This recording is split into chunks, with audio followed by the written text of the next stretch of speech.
fighting back. In the time with the divine, it's a battle through your spine. It's a battle from the ancient line. Son of King David, Maccabee till the end of time. You're my light in this hardest time. Yes, you bring peace to my mind. Won't you please let me unwind? As I light up a flame in the name of the Lion of Judah.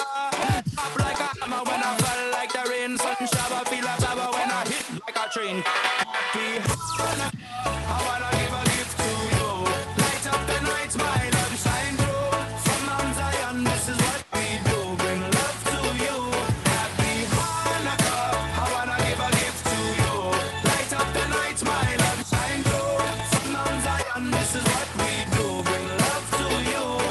Celebration, get your hands up now. Get your hands up now.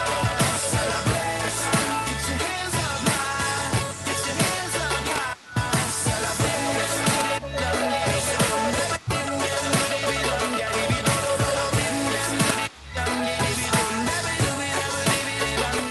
Happy Hanukkah, I wanna give a gift to you.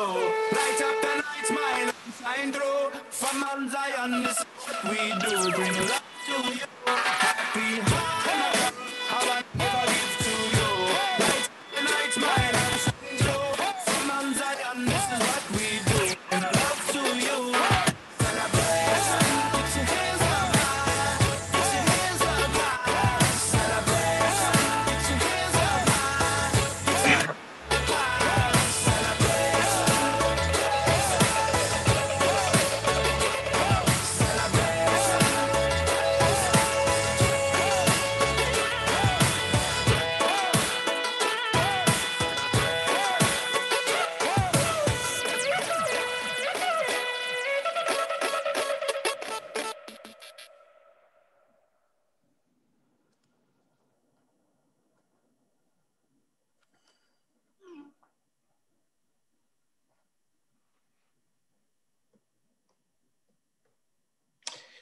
Happy Hanukkah and welcome to the LGBTQIA discussion of Trembling Before God.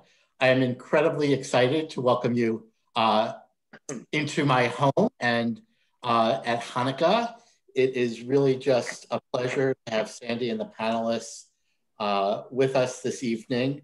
It is really one of the, Trembling Before God is one of the films that I can look back at and point to how it directly affected my life. It came out about 20 years ago and I was struggling with my gay Jewish identity. And I'll get a little verklempt. I remember going to Chabad in San Francisco at the corner of 16th and Dolores and seeing how welcoming the Orthodox community was to the LGBTQIA community in San Francisco. And it was that kind of seminal moment that I knew that I could be fully myself as both a Jew and someone who identifies as queer. So tonight, I'd like to thank our sponsors, Baltimore Hebrew Congregation, Bolton Street Synagogue, Eshel, Faith Communities of Baltimore with Pride, the Gordon Center at the J.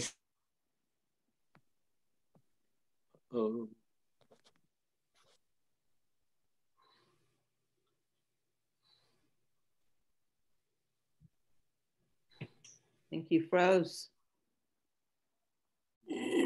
So I'd like to now turn over the virtual mic. You froze, we didn't hear you. And to Rabbi Andy Gordon to start us off with our Hanukkah celebration.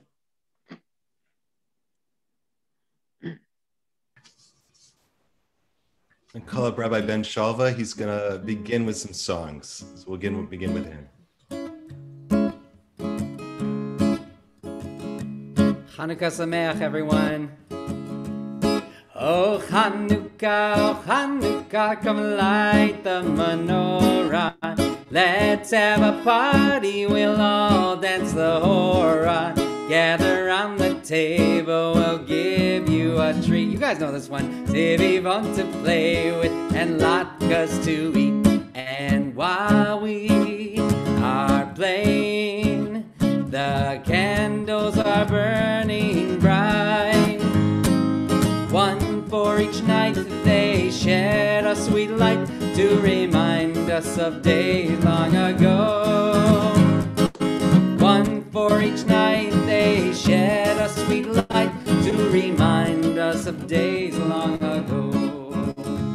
Oh Chanukah, come light the menorah. Let's have a party, we'll all dance a hora. Gather around the table, we'll give you a treat.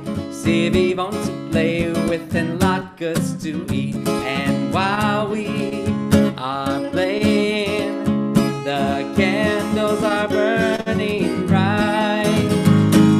One for each night they shed a sweet light to remind us of days long ago.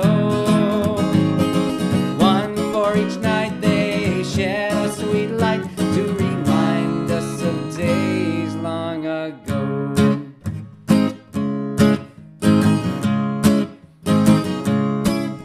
Sivivon, so, Chanukah, Chag Tov, Chanukah, Chag Tov, Sivivon, so, Nes Gadol haya sham, Chag Simcha ula'am, Nes Gadol haya sham, Chag Simcha ula'am, Sivivon, so, Chanukah, Chag Tov, Chanukah, Chag Tov, Sivivon, so, Chag Simcha ula'am, Nes Gadol haya sham, Nes Gadol haya sham, Chag Simcha ula'am.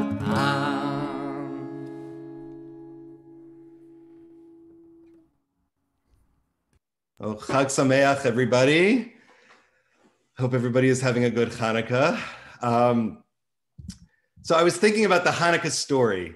The Hanukkah story that we are taught as children is not really the true Hanukkah story. It's not just a small group of fighters who fought the Syrian Greek army with the elephants, but it was really a civil war between the Hellenized Jews and the Zealots. And for a lot of us here, we might have been on the losing side of that battle. But if we think even of the muddy story of Hanukkah, if we focus on the Maccabees, the Hasmoneans, and what they fought for their identity. They fought for who they were. They fought for their practice and the pride that they had in being Jewish.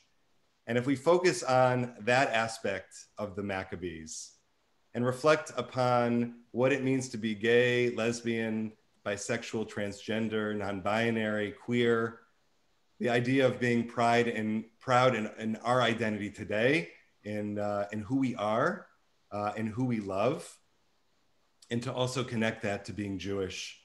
We know that so much has changed in 20 years since the film began, but we know we have a long journey ahead. And so on this sixth night of Hanukkah, as we light the Chanukiah, may we have the inner Maccabee inside of us to continue to fight for inclusion and being welcoming, that we can be proud in our Jewish identity and also in our queer identity. So if you have a Chanukiah that you want to light, you can light along with me. I'm gonna hopefully not make everybody dizzy and move the camera. So 1 second.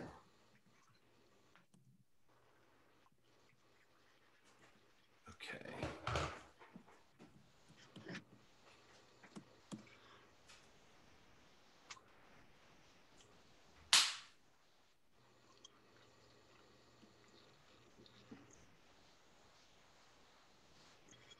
Baruch atah Adonai Eloheinu melech haolam. You're okay?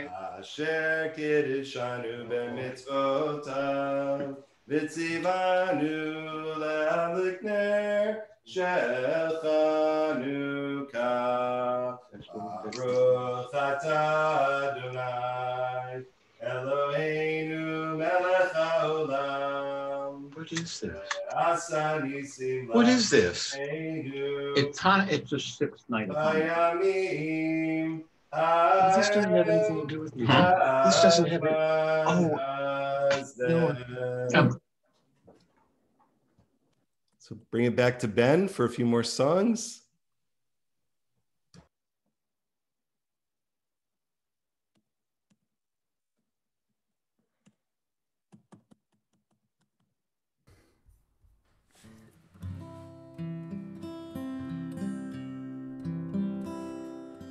Ma'otzor Yeshuati Lechana Elishabeach Tikon Beit Tefilati Lisham Toda Nizabeach Lietachin Magbeach Mitzam Gabeach Azegmo v'shir mizmor Chanukah HaMizbeach Azegmo v'shir mizmor Chanukah HaMizbeach Rock of Ages, let our song praise your saving powers.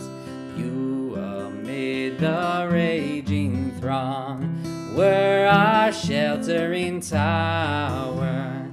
Furious they assailed us, but your arm availed us, and your word broke the sword when our own strength failed us, and your word broke the sword when our own strength failed us.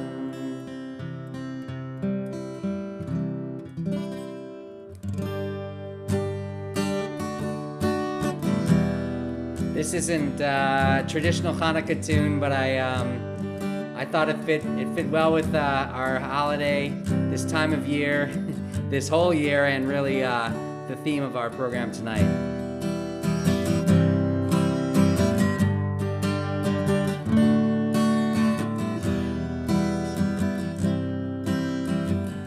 Sometimes I lay under the moon and thank God I'm breathing.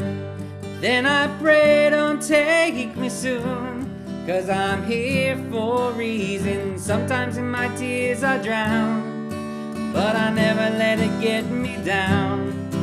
So when negativity surrounds, I know someday it'll all turn around, because all my life I've been praying for the people to say that we don't wanna fight no more. There'll be no more wars and our children will play. One day, one day, one day, one day, one day, one day. It's not about win or lose. We all lose when we feed on the souls of the innocent. Blood-drenched pavement, keep on moving though the waters stay raging. In this maze you can lose your way, and drive you crazy, but don't let it be the way. No way. Some days on the tears I drown, but I'll never let it get me down. So when negativity surrounds, I know someday it'll all turn around, because all my life I've been waiting for, I've been praying for the people to say that we don't wanna fight no more. There'll be no more wars and our children will pray. One day, one day, one day, one day, one day, one day. They will be free, people to say, stop with the violence, down with the hate. They will be free and proud to be under the same sun, singing songs of freedom like oh, oh, oh, oh, oh, oh.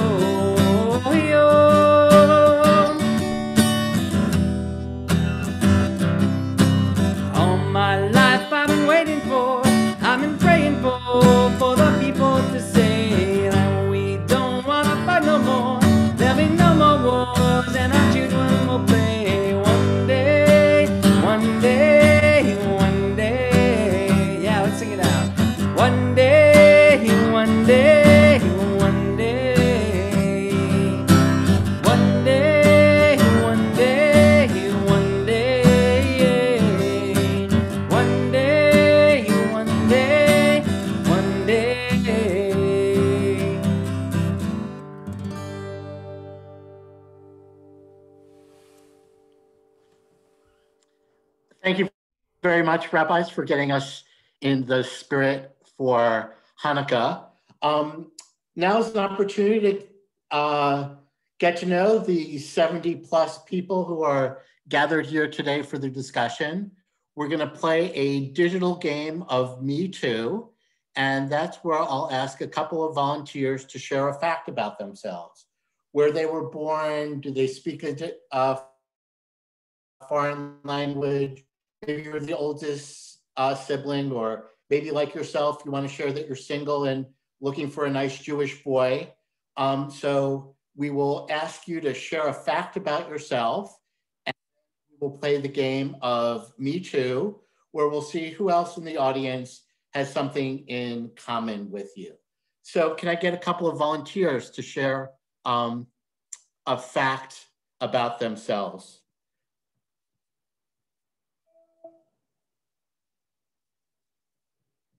Pancho, why don't you go ahead and unmute yourself? And if my microphone works, does it work? Is it working? Can you hear me? We can hear you just fine. Welcome, Pancho. Where are you zooming in from? I'm sorry. I'm glad I'm laughing because that film was so heart-wrenching. I'm finally laughing now. I'm from, I'm zooming in from London. Yeah. Oh, wow, an international event.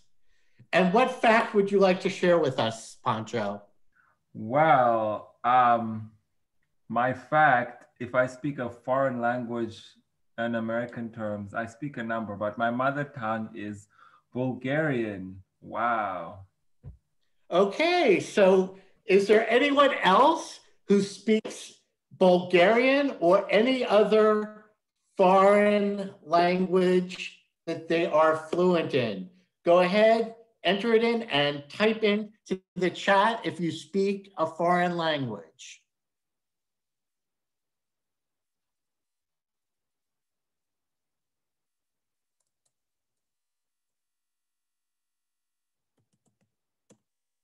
So we have a couple of people who speak Hebrew. M is fluent in Yiddish. Ethel speaks French. Oh, Liz speaks ASL. So we have quite a multinational, multicultural group assembled here. So who else would like to share a fact about themselves? Don't make me call on people. Liam, go ahead, jump right in. Unmute yourself and share a fact. All right. Hi, my name is Liam. I am from Raleigh, North Carolina. And my fact is that I actually moved here 3 weeks ago. So I'm very new to where I'm coming from. Well, welcome to, who has moved during quarantine? If you've moved during quarantine, type in your new location.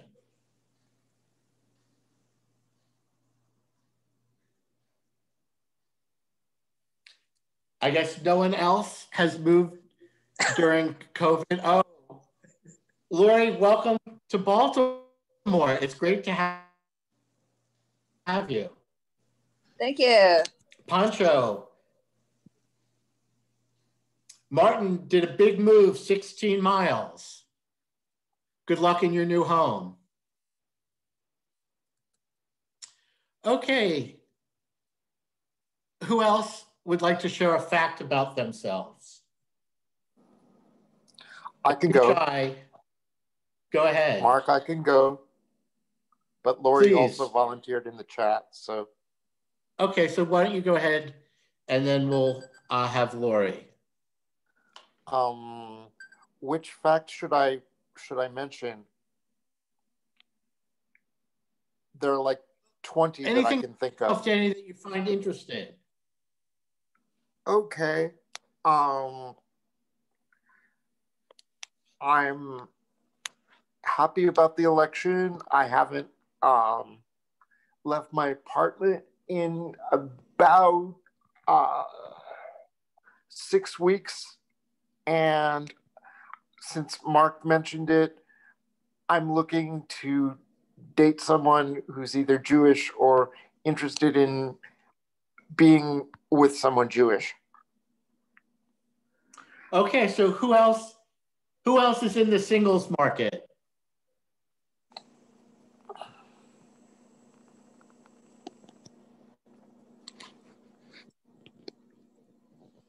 It's not a good time right now, unfortunately. It is not. Lori, would you like to be our last person to share a fact, and then we'll move on? Sure, I won't share 20, other than my roots are growing out here. Yeah, hi, I'm Lori Bean. I'm new to Baltimore, and I came out 20 years ago at the age of 50. And I am also the mother of a 33-year-old trans man, of whom I am extremely proud. He's been was a leader at UMBC in getting gender neutral housing, which was a huge boon for trans students. And so glad to be here with you tonight. Thanks, Lori. Who else is a parent on the phone and supporting an LGBTQI individual? Parents, identify yourself. And a big thank you for all the love and support that you— Me. Lorraine. Me. Okay. We're now going to transition to an activity to get us a little bit more into the mindset about the film, about being LGBT and Jewish. So, Emmanuel, can you tee up the first poll question for us? So we're going to try using a new bit of software. It's always a little bit of a challenge to try something new, but we will see how it works. So our first question is, when you think, what words come to mind that expresses your Jewish LGBTQIA identity? So go ahead and go to the website and chat that in. Manuel, are you able to pull up the poll?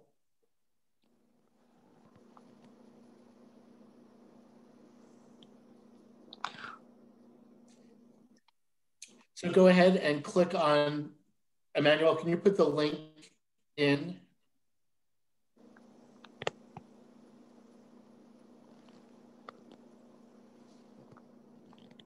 Web URL. Okay, well, the technology isn't working, so I apologize for that. I think we'll just move on without any further ado, and I'd like to go ahead and get the panel part of the discussion kicked off.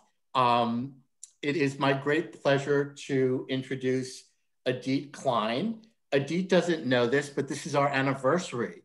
We met exactly a year ago at the biennial for the reform movement in Chicago. And I just love the work that Keshet and Idit are doing around LGBTQ equality and inclusion in life. Her passion is second to none, and her knowledge is equally vast. So Idit has been an activist and a leader in the social justice movement for over 25 years. Since 2001, she has led Keshet, the organization working for full LGBT equality in Jewish life, developing it from a local Boston organization to a national force with staff and activists nationwide. Prior to leading Keshet, Idit worked in Jerusalem for Israeli-Palestinian peace, envisioned the Jerusalem Open House as an activist in the Israeli LGBTQ rights movement. I now bring you Idit Klein. Welcome. Thank you so much, Mark, and happy anniversary to us. Chanukah Sameach, everyone. I'm really delighted to be here and to be a part of welcoming you to tonight's programming, celebrating the incredible nearly 20 years since the landmark release of Trembling Before God. This film, was so groundbreaking when when it came out, showing the lives of gay and lesbian Orthodox Jews, some hidden very painfully with attention to the grave consequences of being revealed, of being exposed, and others visible, some very vulnerably and with some degree of pain, and some joyously and freely. It posed a dramatic challenge to the Jewish community, saying, we are here, we are a part of this community, now what are we going to do? And a lot happened in the wake of that question. I shared with the panelists when we were all on a bit before you all joined us that it occurred to me this afternoon that I started building Keshet out of a room in my apartment in Boston about a month before Trembling released, before Trembling had its premiere. And I think that it is no accident, because Trembling released, a wave, in the wake of its premiere and its screenings all over the world. And at Keshet, we rode that wave. And sometimes those waters were very choppy, at other times they were a dream to navigate, but it's clear that the surge in attention and visibility of LGBTQ Jews that happened really as a result of the premiere of Trembling, and provided a critical opening for us at Keshet in enabling us to build from, as Mark mentioned, from a local Boston organization to an organization that today has 4 offices and staff nationwide in Jewish communities all throughout the country. And the last thing I want to say is that Keshet too produced a documentary film in 2005, so a few years later. It's called Hineni, coming out in a Jewish high school. And as we made this film, we were very aware that this film could not have been made in the time that we started referring to as before Trembling. It was very clear that this film that tells the story of a fiercely out Jewish high school girl who campaigns to establish what becomes the first gay-straight alliance at a Jewish high school in the country, that story happening likely would not have occurred without the release of Trembling, and the documentation of that story also would likely not have happened. So thank you, Sandi DuBowski, the director of Trembling, for paving the way for so much change that I personally experienced and that all of us in the Jewish world have experienced. And so now I'm delighted to introduce the person who needs no introduction, but who nonetheless I want to honor with some introductory words, my dear friend, colleague and teacher, Sandi DuBowski, who, as you all know, is the director producer of Trembling Before God, also produced A Jihad for Love, and is co-founder of the Creative Resistance. He is now in post-production on the film Rabbi, which is an 18-year project about Rabbi Amichai Lau-Levi that is supported by the Sundance Institute documentary program. And finally, Sandi, just this year, was invited to be a member of the documentary branch of the Academy of Motion Picture Arts and Sciences, proving that good things can happen in the year 2020. Sandi, thank you so much for being here. Thank you. So my first question for you is, what sparked your interest in this project? As someone who did not grow up in the Orthodox world, was not a part of the Orthodox community, what led you to embark on this venture?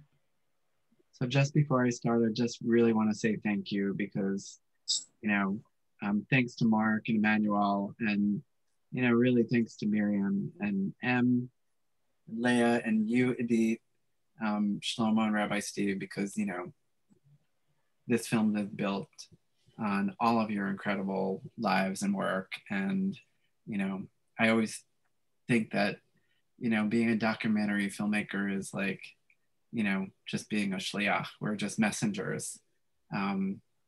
So I've been very honored to, act as this sort of filmmaker shliach. And I'm just amazed that nearly 20 years later, we gather once again, and I feel like this is for life. We've all gone through so many changes, dramatic changes. And it's kind of, you know, there are very, very few films that are doing a regathering.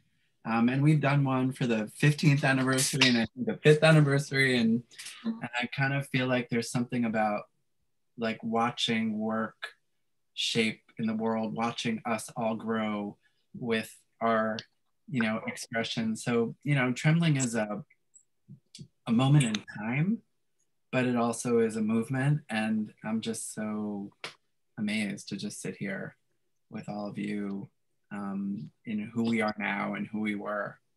So thank you. I mean, tracing back to those days, I mean, it is kind of amazing because I had just graduated college and moved back to my parents' house in Brooklyn, and my mom is on here. And this film wouldn't exist without my mom, so thank you.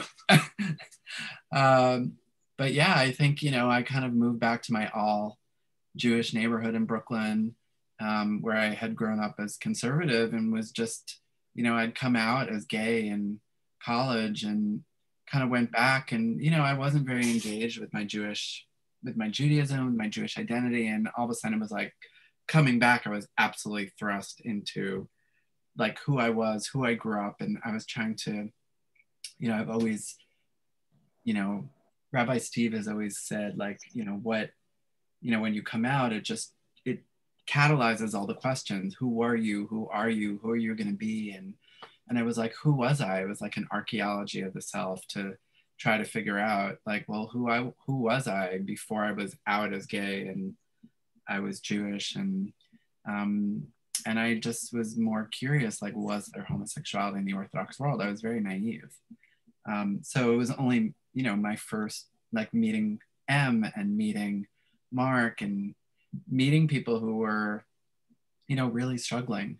And it, you know, the film just kind of moved from this like personal, almost video diary to this like real question that really asked of me a lot of deep responsibility. And, you know, 6 years of making the film, traveling all over the world, trying to find people who would step forward and speak openly for the first time. And, you know, M was one of those first people to, and the only person I found who grew up Hasidic, who was willing to come forward, you know. I mean, Shlomo was one of the only, you know, out Orthodox gay people. David was the only person I found at that point who had grown up Orthodox and was willing to show his face on camera, who was still Orthodox. Like, there was just a lot of, yeah, it was a big leap for people to have the courage to step forward and be part of the film. Thanks, Sandi. So one of my questions is a question that is also bubbling up in the chats, so that's always a good sign.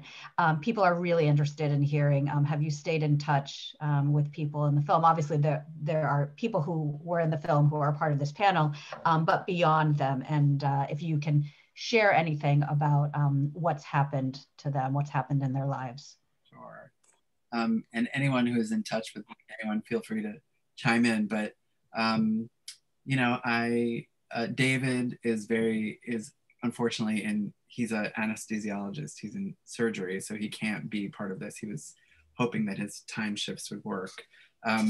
But he, you know, jokes that the film saved him thousands of dollars in therapy. And, you know, a lot of women who came to see the film said, oh, now I get why we didn't have a second date. Because he was set up many times. He really wasn't able to share with people. So I think, you know, for him, these kind of conversations even now are so healing for him. And he's happily now with an Argentinian cantor in LA. Devorah in the film I think when I went to Jerusalem, I don't remember when it was, but she finally was able to leave her marriage, and she's living happily with a woman, her partner. I don't know the latest. We haven't been in touch for a little while. I don't know if Rabbi Steve knows more, but I know that she has many children. Some of them are supportive, some of them are neutral, and some of them are not so supportive.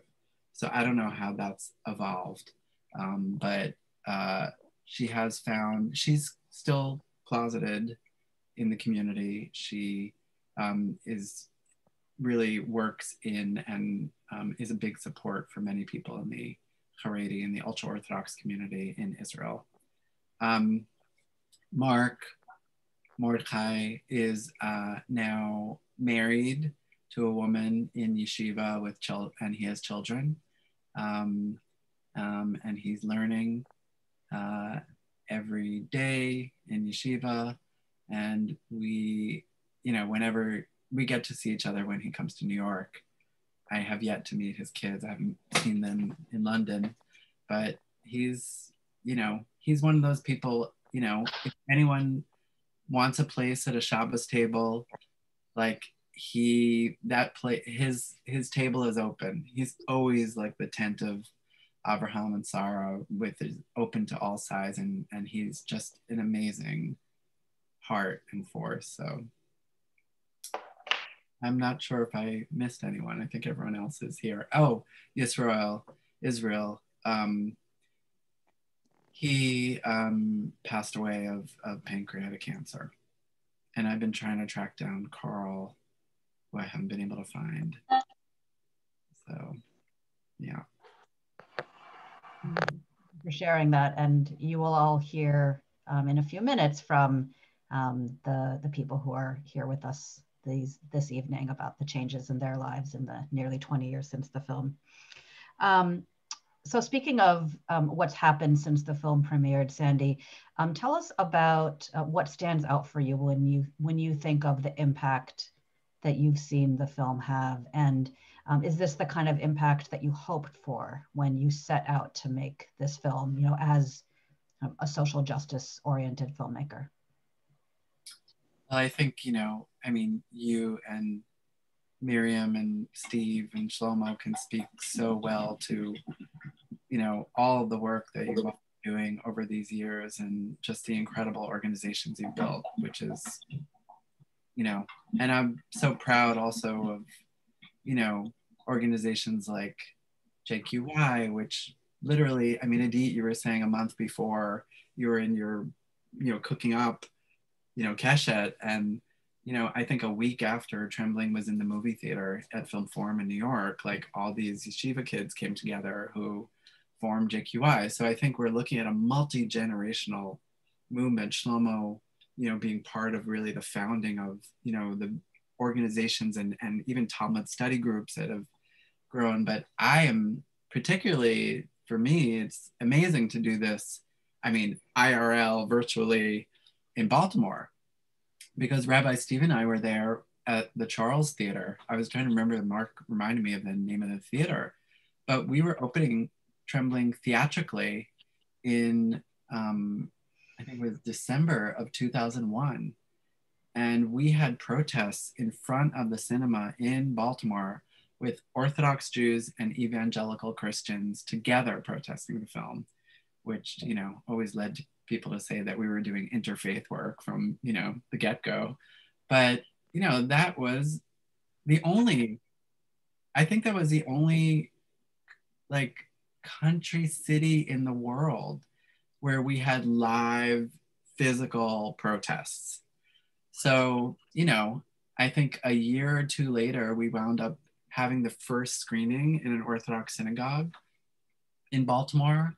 And now we're returning. So even this Baltimore is like a microcosm of just what can happen, because here now is a whole consortium, of shuls, and the work has been done in Baltimore, and parents who have, LGBTQ kids have come out,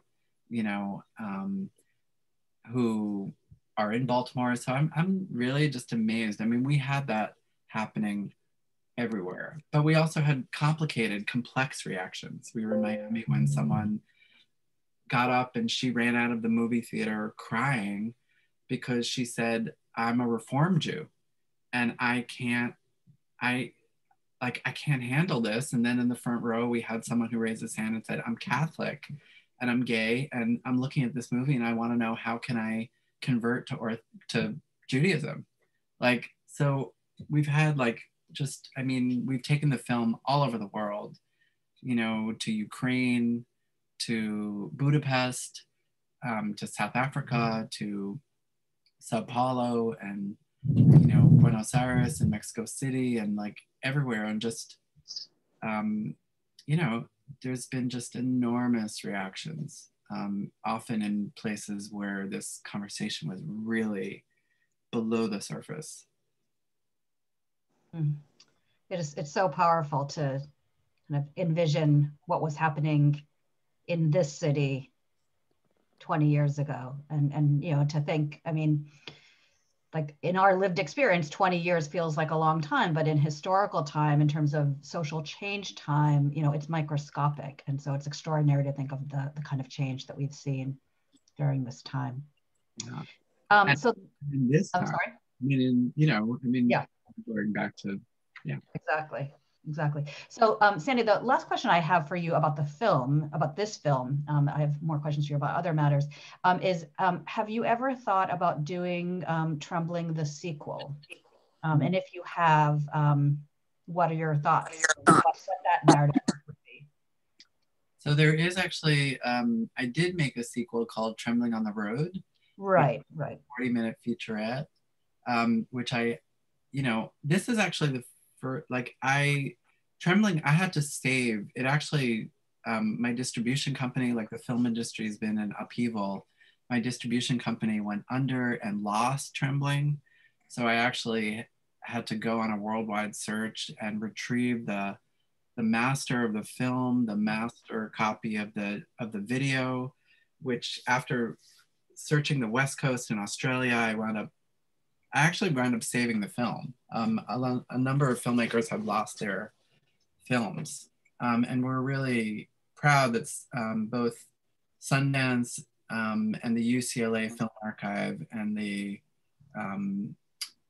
Queer Film Archive have come together and they're preserving the film at the UCLA Film Archive now. So I'm really happy about that. But so that represented what, 2.5 years later. So we filmed like the protests, we filmed reactions, we filmed openings.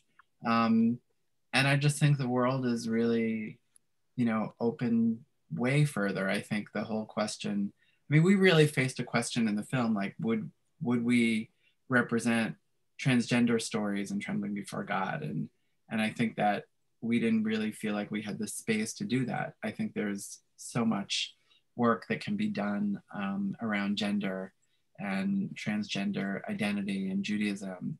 That would be kind of a natural, I think, sequel of Trembling, and also just the next generation. Like, M, I was so moved to have M's child at the last, anniversary screening, sitting there with M, and I'm like, what an amazing kid. I'm just like, was so moved, and just, being part of just, the love journey and the friend journey of M and their child. Like I'm, watching a next queer generation grow up and watching M parent and being such an amazing parent, and watching now I'm seeing behind the screen Leia and Leia's kids, like in the back with the candles, and Rabbi Steve's daughter, and Miriam. I don't see your kids, but wow. So I don't know. I really like, that's a beautiful story that, so many stories. So I think that there's so much room to, write the new stories. But I'm not doing that, but there's many filmmakers out there. So it sounds like you are happy to release those stories to another artist. Yeah, and I think there are filmmakers and artists who are telling those stories now, and I think we should all support that. Wonderful. Well, thank you for mentioning some of the panelists who I'm going to invite onto the screen now. That was an excellent segue, Sandi. So as we're going to turn now to people who were in the film and who were intimately involved in the making of the film, whose commentary will add some wonderful insights to this conversation. So I'm going to, it's quite a few people who are on this panel. So I'm going to start sharing their bios as they're brought onto the screen. And Sandi, you will be back in another 15 minutes for additional questions. So I look forward to continuing our conversation as well. So I'm pleased to welcome Shlomo Ashkenazi, who came out as gay in 1963, became involved in the gay liberation movement in 1970, and became religiously observant in 1980. He was a founding member of many important organizations, the National Lesbian and Gay Task Force, the New York Lesbian and Gay Community Center, the Hedrick Martin Institute, and the Stonewall Democratic Club. So tremendous history in one person, Shlomo. Also happy to welcome Rabbi Steve Greenberg, who is an Orthodox ordained educator, writer, and speaker who has led the call for LGBTQ inclusion in the Orthodox world.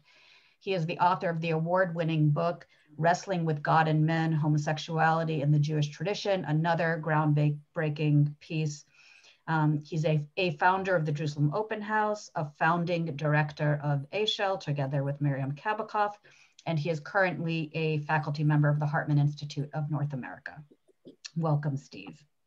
Next, Miriam Kabakoff. Miriam is the executive director and a co-founder of ASHEL, an organization that creates LGBTQ inclusive Orthodox communities. She is also the editor of the anthology, another groundbreaking work, Keep Your Wives Away from Them, Orthodox Women, Unorthodox Desires. I've always loved that title. Welcoming M. Miller. M is an agender agnostic single parent of a smart, talented, extremely creative and amusing trans queerling teenager. When not parenting or working full-time as a buyer of high-end security and communications equipment, M can be found teaching Yiddish or cooking and culture at the Midtown Workers Circle School, cooking or baking for people with food sensitivities, officiating weddings, and proudly adds a new hat to their repertoire as the voice of a new YouTube channel that will premiere in 2021. Welcome, M. And finally, Leia Parker, who lives in Hollywood with her wife Esther and 3 kids, Joelle, who is 13, and twins Ari and Avia, who are 11. By day, Leia is an occupational therapist. By night, fishing is her passion, inshore and outshore. I'm not sure what that means, but I trust that Leia can explain if people want to learn more about that. Most Sundays, the family can be out fishing. Welcome, everyone. So I invite each of you to speak about how has your life changed in the almost 20 years since the release of Trembling Before God. And let's start with you, Leia.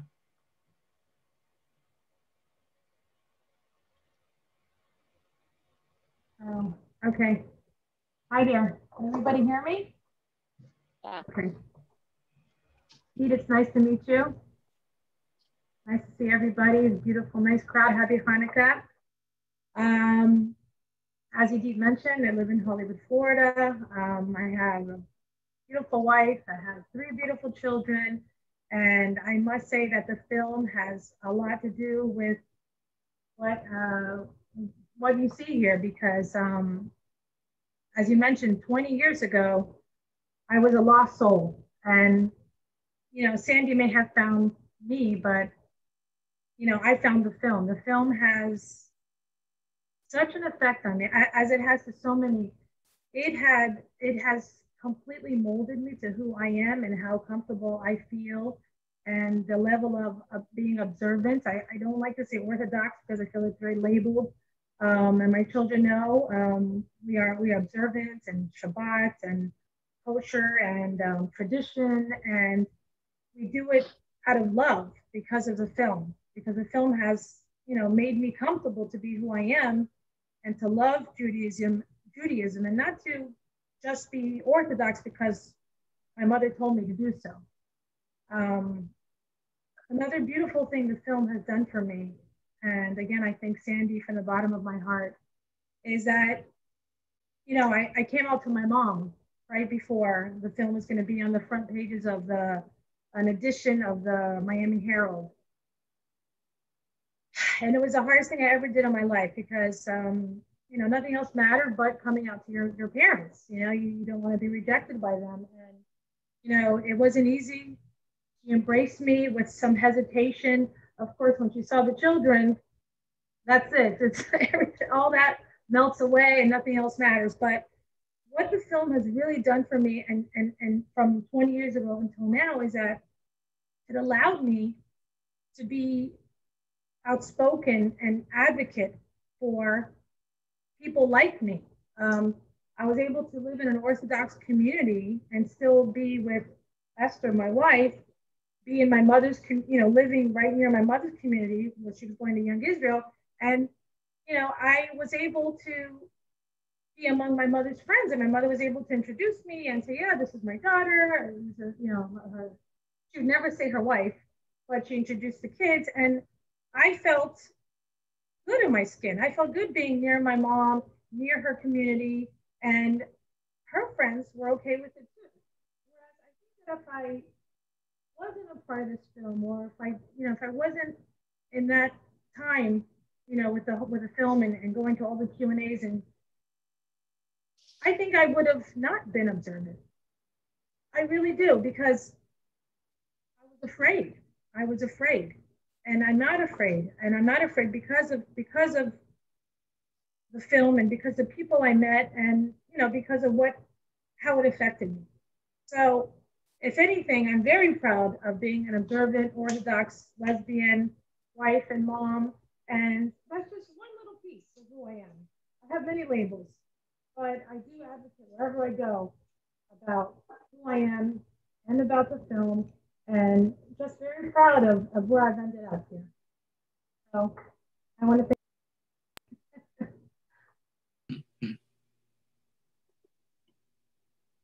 Wonderful. Thank you so much, Leia.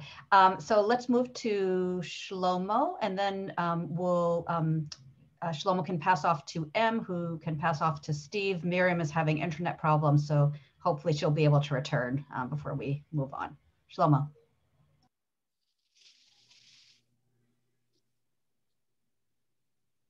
Shlomo, you're muted.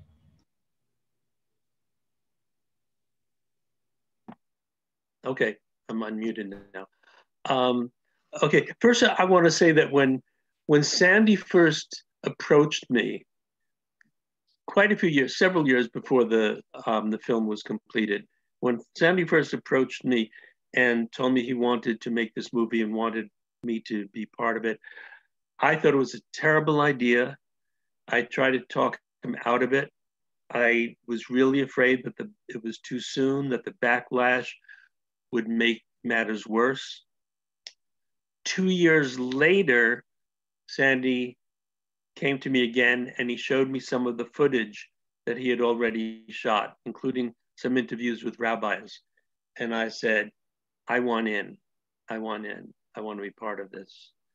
So how the film has changed my life and everybody's life in the 20 years since, I've been dealing as an out gay man within the Orthodox community for a number of years prior to the film, but it was always on a one-to-one basis. If I went to a new shul, I would come out to the rabbi. If I learned in yeshiva, I would come out to teachers. Sandi's film created a platform, and he advanced the conversation about LGBT people within the Orthodox community by a generation. I'm a big believer in change. but I always think that change happens incrementally, and that's true. But Sandy's film created this quantum leap forward by a whole generation, by putting it on the stage and making this platform. And it's also changed my life because I've gained friends. I stay in touch with some of the other people in the film. And I've also had the thrill and the pleasure of being part of a number of evenings similar to this, but not virtual, and being able to talk to audiences after screenings of the film. Although I haven't done it in a while, but I'd be glad to do it again sometime soon. So thanks for the opportunity to let me do it tonight.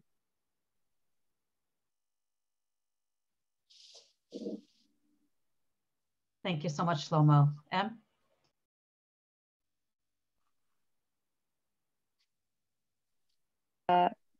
Hi. The film, goodness. I have to say, when I first met Sandy, it was at a fundraiser for the Tzvi Aryeh Foundation, which was a foundation that promoted awareness about Orthodox gay people and about AIDS in the Orthodox gay community, sadly. But I heard him talking to someone and saying, I don't know how I'm going to get people to talk about being Orthodox and gay on camera. I'm like, I'll do it. And the next week we were in Borough Park filming, and it was just the catalyst for so many amazing things in my life. I thought when we were filmed that I was the only person who was queer and from a Hasidic community. Miriam Kabakov proved me wrong because she had this great organization called Orthodykes, and I was a member, one of the founding members.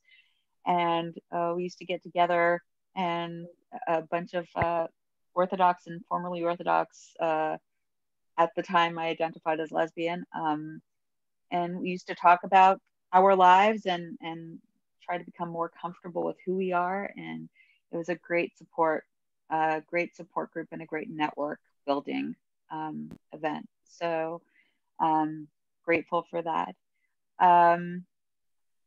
I have met so many people through the film. I've also changed a lot since the filming of Trembling. A lot smaller, a lot less gendered, and a lot prouder of who I am and a lot more comfortable in my body now.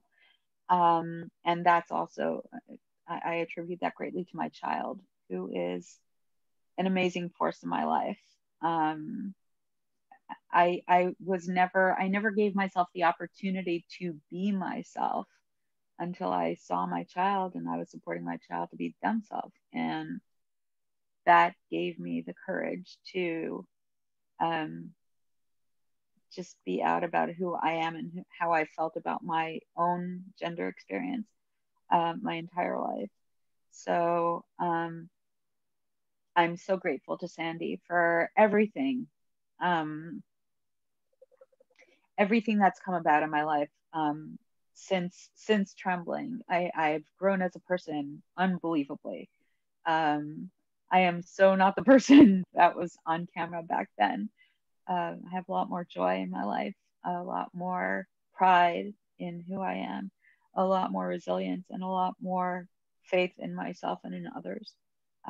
So yeah, I'm really grateful for the film and for the experiences that it brought me. I got a chance to travel and to speak to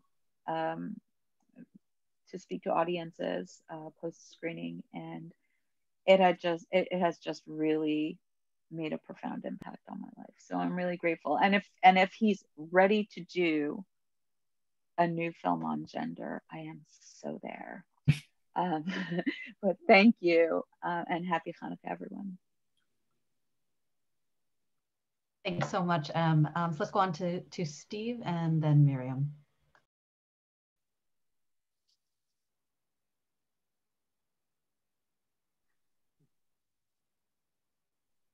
Hi, what a pleasure to be here. Em, I haven't seen you in so long. It's so good to see you. Hi, wow. I'm seeing a lot of friends. Such a pleasure to be here. I just want to, you know, like just a little bit of the history. So I was in Jerusalem. I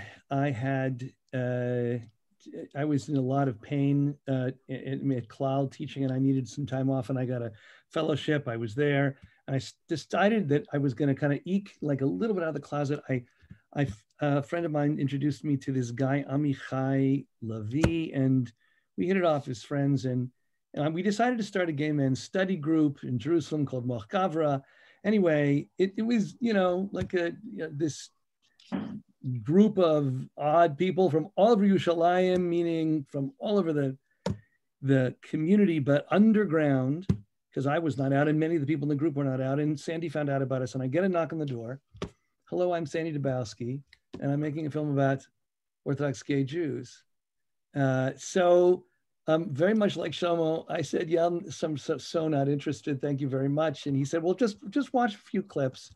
And over a period of about, it was almost a year, he kept knocking on my door. And I decided over time that you know, we could do a little interview, and I wouldn't promise to be in it. But then, you know, within the period of another 2 years, I was actually not only with Sandi, but in the film. But I would say, you know, I traveled with Sandi to over 500 post-screening dialogues all over the world. The film, in my view, launched a painful question. And often people saw it and said, well, why didn't you end with all the great stuff that's happening in the Reform and conservative communities? Why don't you just talk about the light at the end of the tunnel? And Sandi was really staunch in not turning away from the pain, because it was with the recognition of that question that was unanswered that it's that would be the engine for the transformation. Because if you solve problems, people walk away and say, oh, that's nice, it's solved, you can all become Reform and conservative Jews, and that'll be just great. And then, you know, when you watch a film and you realize, no, actually, that's not the solution here. I would say Sandi's film launched the question that launched me as a rabbi in a career that I now have, which is struggling in multiple ways to find different answers to that question and others like it, that offer a life arc to people who do not fit normal expectations. And this is, you know, I've done it before, but this is a perfect time to just say thank you, Sandi, for just lodging that question in the hearts and minds of so many people and giving them the opportunity to find their answers and to actually shed the light of that search all over the world. Thank you so much, Stephen. Miriam.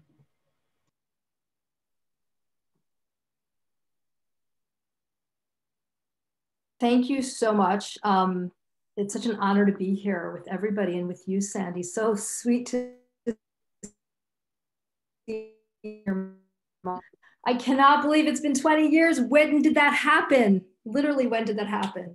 Wow, time is so strange. So the film obviously is absolutely groundbreaking. And I want to just talk a little bit about how my life actually began to change a decade before the film. Because I think it's important to mention the background, as I believe it provided a community, like, you know, the community that I was a part of, into which the film could land and be received by gay Orthodox Jews. So for me, it started in Jerusalem in 1990 when I walked into my Orthodox meeting in Jerusalem, where I met some of the women who were in the film. And specifically a woman who changed my life forever, a dear friend, Susan Moser, Zechorna Livracha, who who just passed away.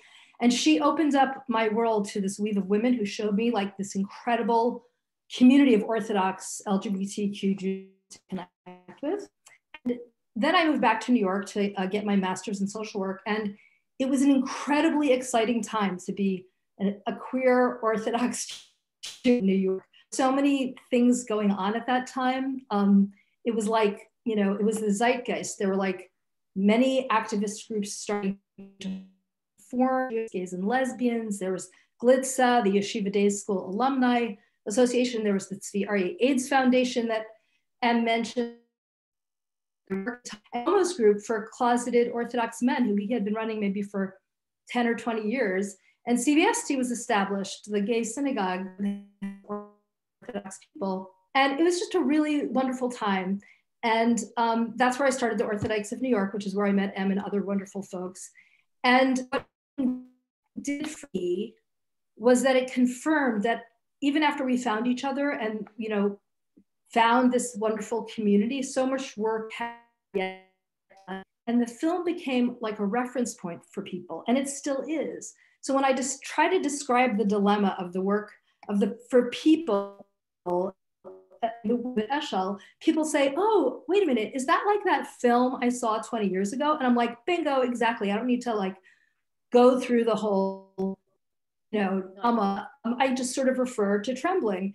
And so for me, the film, like sort of how Steve described, was like, those were the questions, you know, that we do today, I believe, are the answers, and how, you know, how it's painstaking, it's knocking on rabbi words across, you know, one Orthodox rabbi at a time, and trying to, you know, change hearts and minds. But really the film was a beautiful vehicle for open their hearts and their minds.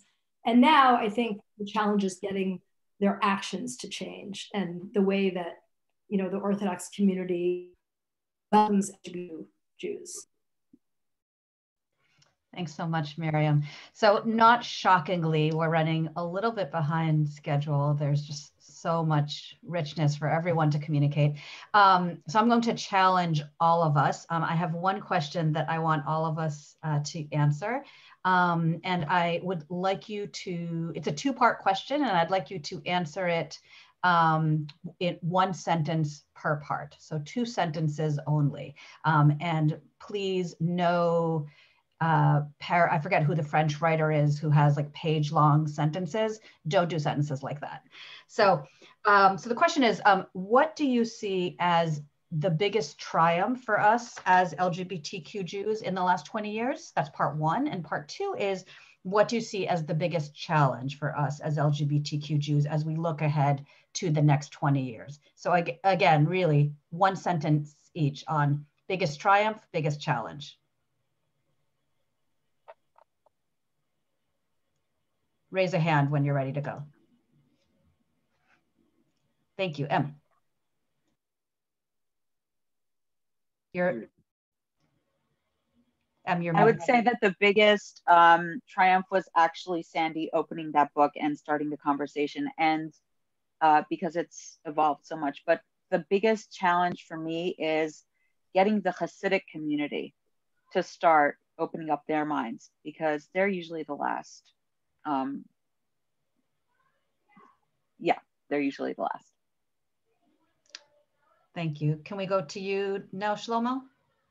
Yes, so the biggest success has been being acknowledged publicly, and the fact that when Sandi first started this film, the subject wasn't spoken about. The Orthodox community today, wherever it is on acceptance, it cannot not have this discussion. It's the discussion is on the table, and because of Sandi's film. The biggest challenge now is, and as I said before, incrementally, it's gaining new allies. And that's one of the successes and one of the missions of Eshel, is that, you know, not only do we work with the, you know, with the Orthodox, with you know, the LGBTQ community, but we work with families, we work with yeshivas, and building this incredibly supportive network of allies. Thank you, Shlomo. Leia? Leia, you're muted. Hear me? Yes. I would say as Em and Paul said, you know, we are desensitized. It's not shocking to hear that someone is Orthodox and gay, and I'm hearing more and more about other girls who were in my Orthodox schools, that they are coming out as Orthodox and gay. I'm hearing it more and more. I believe this is definitely rooted from the film. I guess on the flip side of it is that, unfortunately, in the Orthodox movement, it's still very challenging. It's still very challenging to be Orthodox and gay. And I'm hoping in 20 years, hopefully sooner, that there will be change. So that's my wish, I hope. Thanks, Leia. Miriam? To watch the screen. It makes it worse.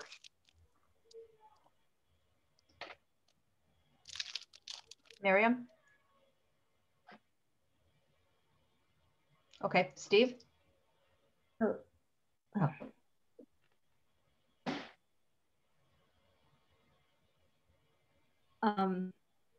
Steve, you want to go ahead?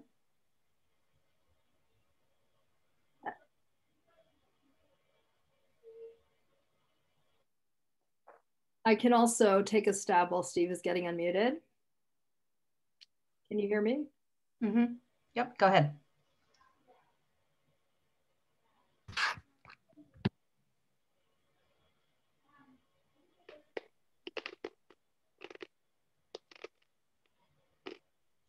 I think maybe Miriam's having some connection issues. Steve, you want to go ahead?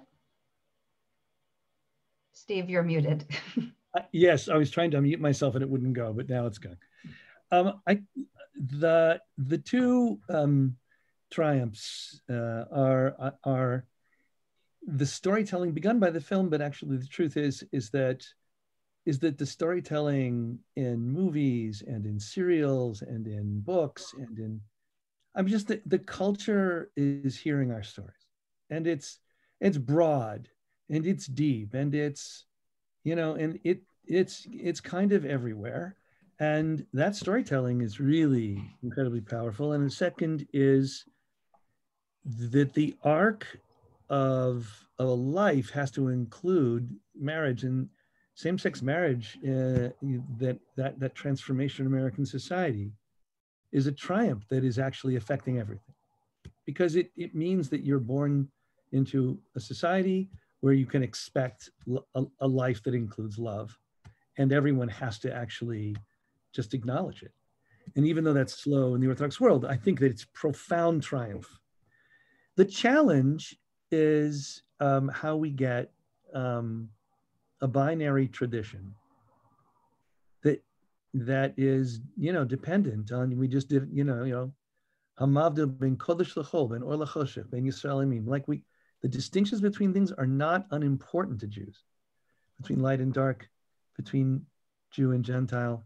The problem is that the world is really full of grays. And the deepest challenge I think we face is to how we manage that. Thank you, Steve. Miriam. Can you guys hear me? We can. Okay, good. There have been so many trials, and like Shlomo said, like it's all very incremental, and you know, things have all built on top of each other for us to be here at this moment. So, pinpoint one thing.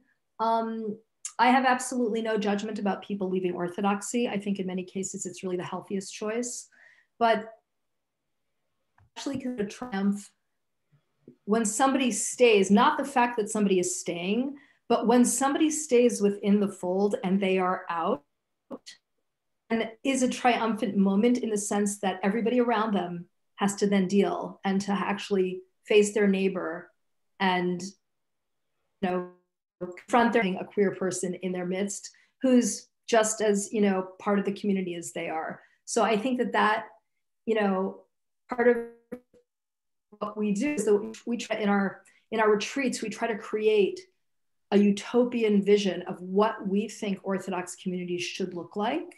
And LGBTQ come to those weekends and they experience them, their whole selves all at once. You know, that is what we want to expect from Orthodox community. So when people go back and they're like looking around and saying, wait, why do I have to leave my Orthodox community? I think everybody else needs to step up, not step down. So that is a triumphant thing that I think I've seen happen, and it's kind of wonderful. And the reason why it's triumphant is because it changes the community. And I just also have to say, I know that there's some ASHL parents on this call. I think, you know, Shlomo alluded to this, the most heartwarming, you know, thing that I've seen in our work is really with the parents. Like before ASHL, I had this vision to start a flag called PFOGL, Parents and Friends of Gays and Lesbians. Wait, Parents and Friends of Orthodox Gays and Lesbians. With play on Fogel, which is derogatory, but anyway, a cute term of endearment for gay people.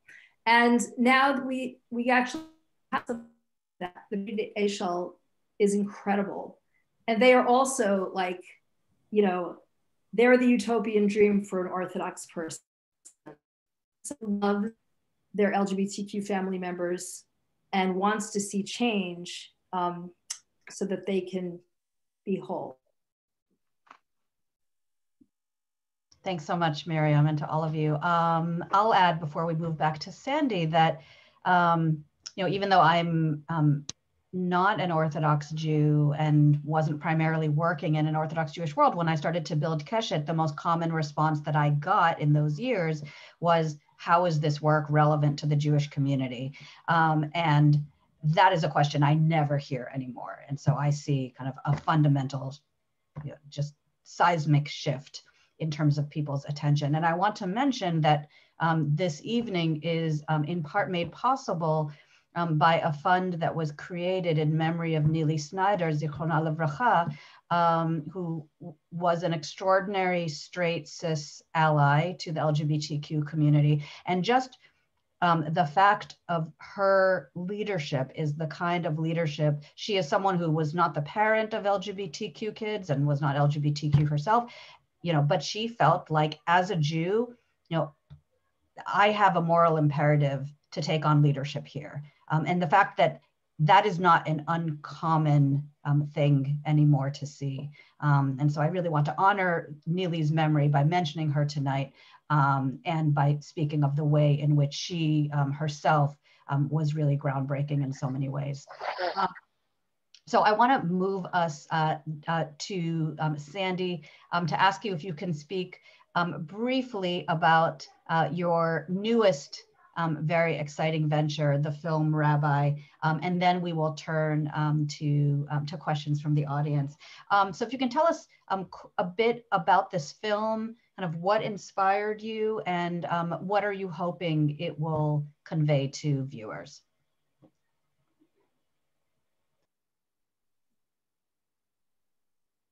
Sandi, you're muted. I want to say I've never had to say you're muted so many times before.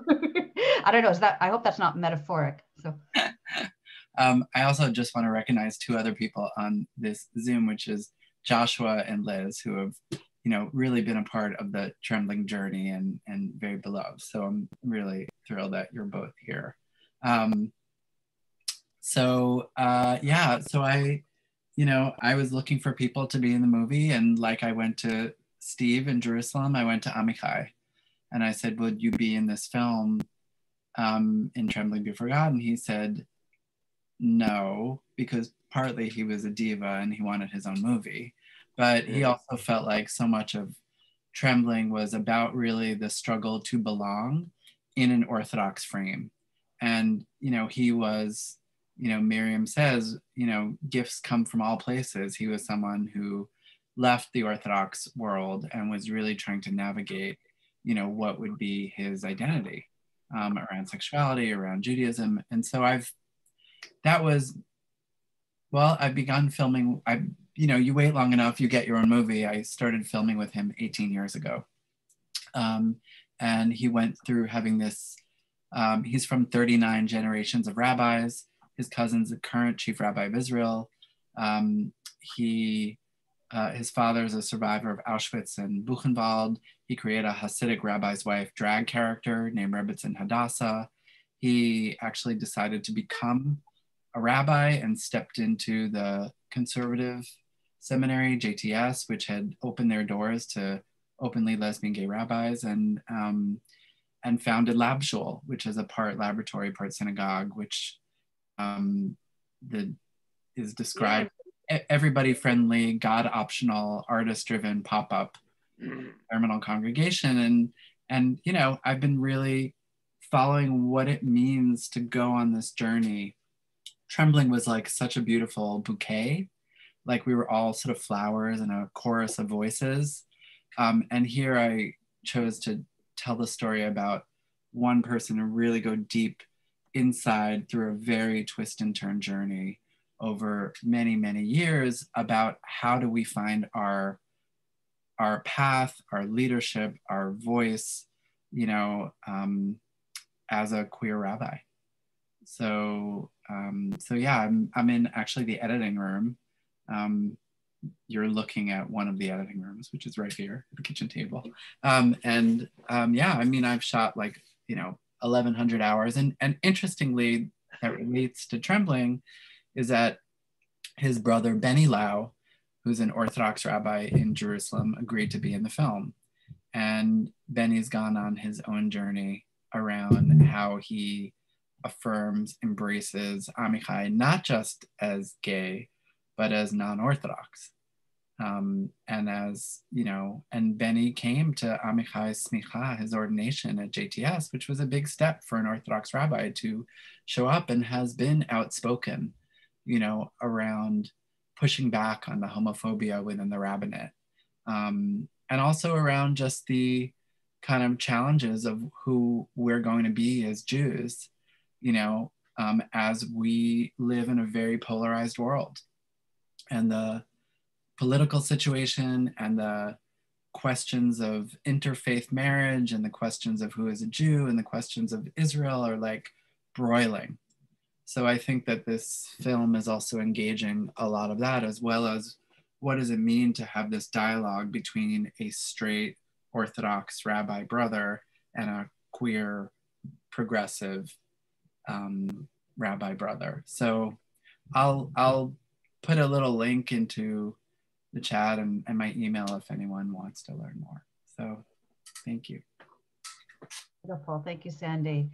All right, so now it's your turn. Please feel free to put your questions in the chat. We don't have as much time as we'd like to get to them, but we'll do the best we can. One that came in a few minutes ago via email that I'll share to get us started.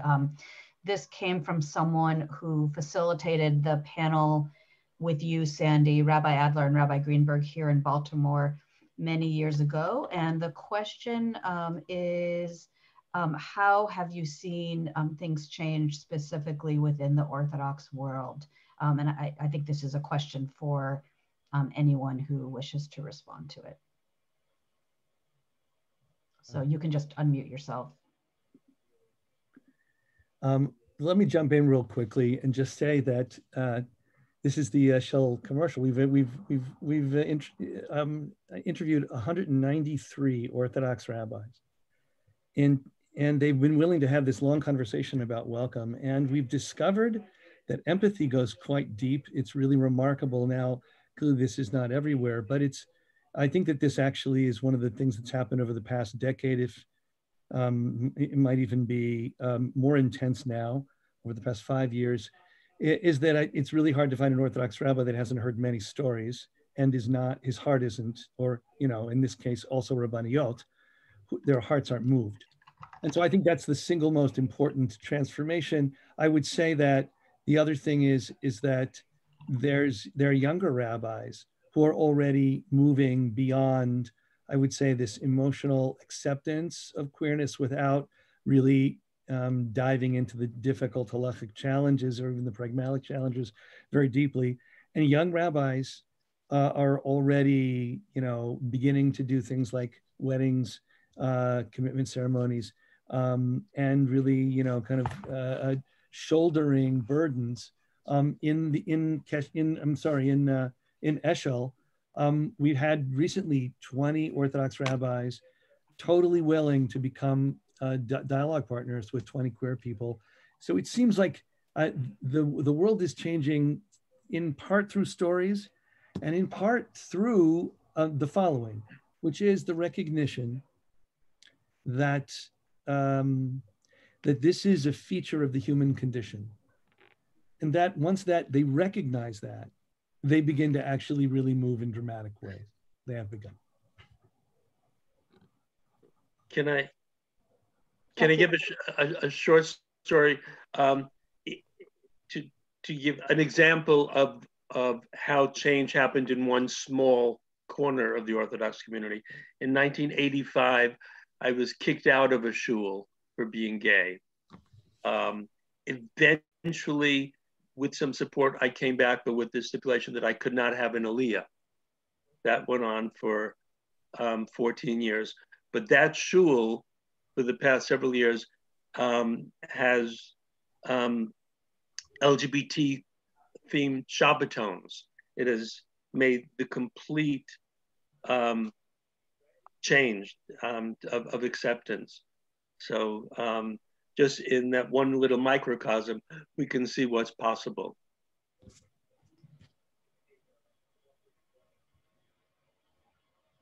Other thoughts about change you've seen, or should I move on to another question? I think we have time for squeeze in one more. All right, I'm going to read your silence as move on. There's a question around what would you say, and I think this is another one sentence challenge, given that it's 5 of 8. What would you say to rabbis and other Jewish community leaders who say that they're struggling with the concept and reality of inclusion of queer Jews in Jewish life? The fact that they're struggling is encouraging to me. It shows that they're not comfortable with the position that they feel that their position forces them to take. So that's very encouraging. And I would help them through that struggle. I don't know. I have to say that that increasingly I find that rabbis are struggling with how, since it's a mixed bag. There's no such thing as the Orthodox or unorthodox rabbi, but a number of the Orthodox rabbis I'm in contact with are struggling with how they can get their congregations to move as fast as they're moving, because the congregations don't have the engagements they have with queer people who they now love. And they want to figure out how they move forward without losing their status or their, in principals in schools have the same trouble. How do they do this without people who are not ready for this walking away from the school? And how do they take care of the queer kids, but also make sure that the more right-wing Orthodox kids don't feel pushed out? So I think the rabbis are often waiting for the groundswell to be rich enough and the support for their courage to be strong enough to move. Powerful. One more person.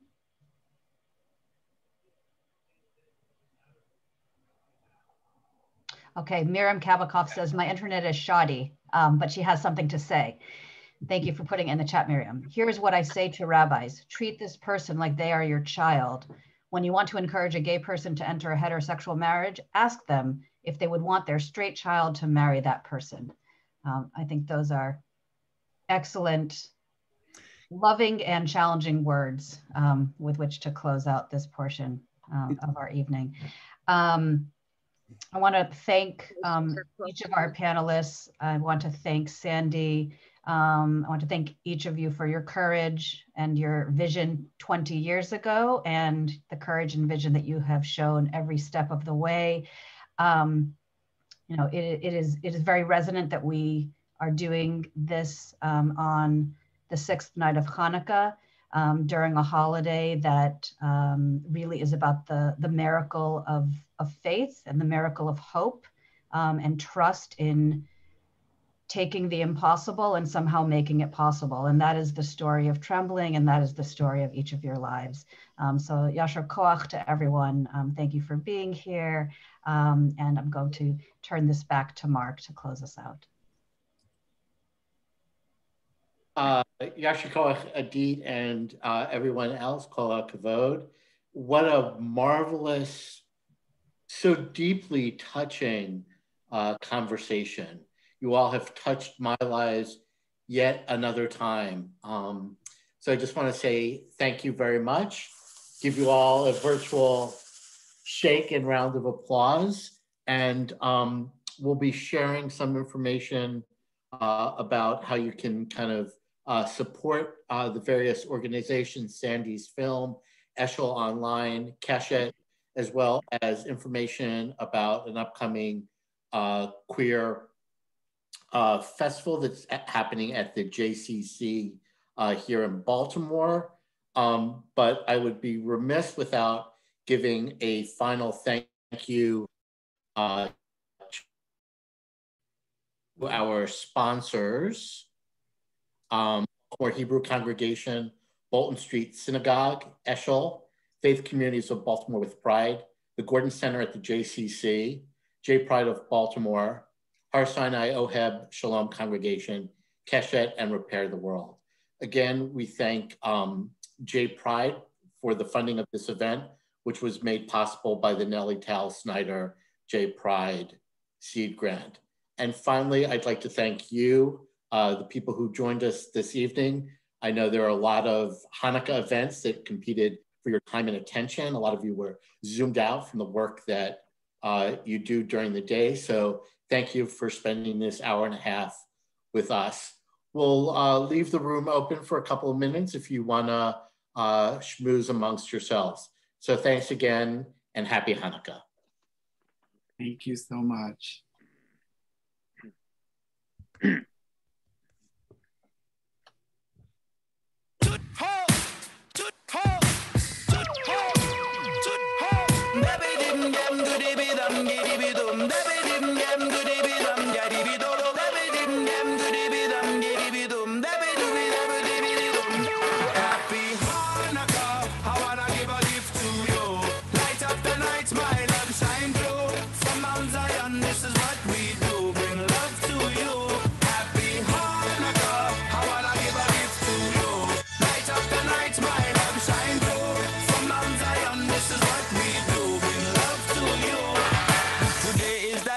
Tonight is the night, sunset, twilight, head back, come along, take flight. I am twinkle and a sprinkle and a shooting in the sky, time shine and I'm feeling alright. Light a candle for the one you love, peace and light from below to above. 8 nights, celebrate till I fly in the sky like a dove. Let me unwind as I light up a flame in the name of the Lion of Judah.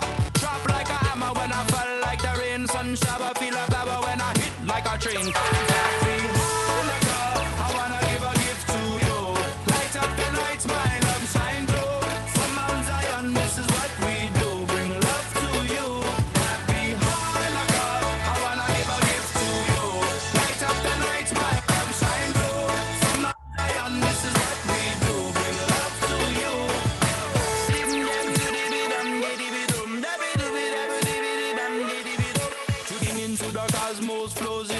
Wanna ride too excited, now I'm fighting back into time with the divine. It's a battle through your spine, it's a battle from the ancient line. Son of King David, Maccabee till the end of time. You're my light in this hardest time. Yes, you bring peace to my mind. Won't you please let me unwind as I light up a flame in the name of the Lion of Judah.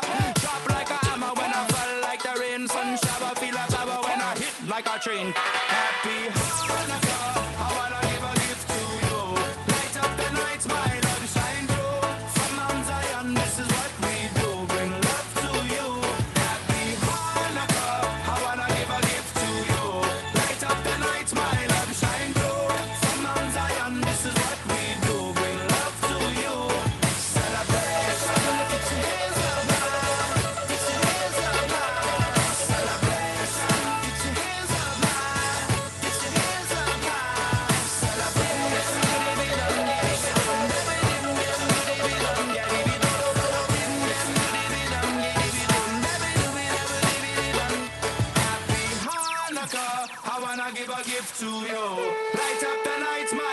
shine through. From Mount Zion, this is what we do. Bring love to you. Happy Hanukkah. I wanna give a gift to you. Light up the night, my love shine through. From Mount Zion, this is what we do. Bring love to you. Celebration. Get your hands up high. Get your hands up high. Celebration. Get your hands up high. Get your hands up high.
Tonight is the night, sunset, twilight, head back, come along, take flight. I and twinkle and a sprinkle and a shooting in the sky, time shine and I'm feeling alright. Light a candle for the one you love. Be sunlight from below to above. 8 nights, celebrate till I fly in the sky like a dove. Let me unwind as I light up a flame in the name of the Lion of Judah. Drop like a hammer when I fall like the rain, sun shower, feel a flower when I hit like a train.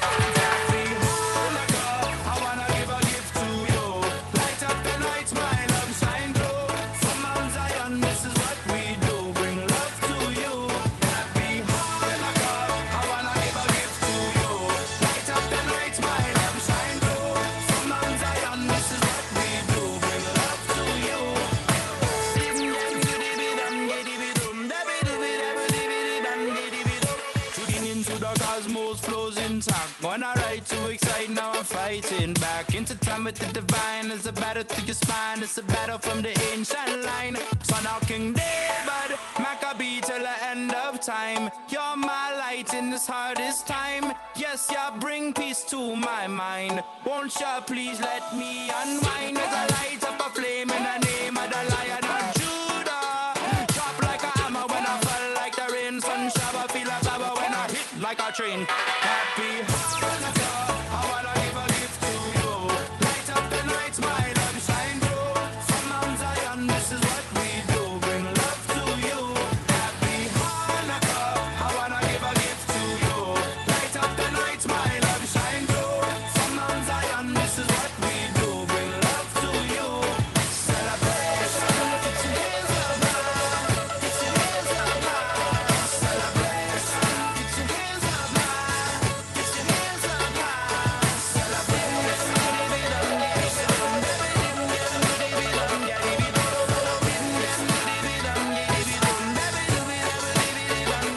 Happy Hanukkah, I wanna give a gift to you. Light up the night, my love shine through. From Mount Zion, this is what we do. Bring love to you.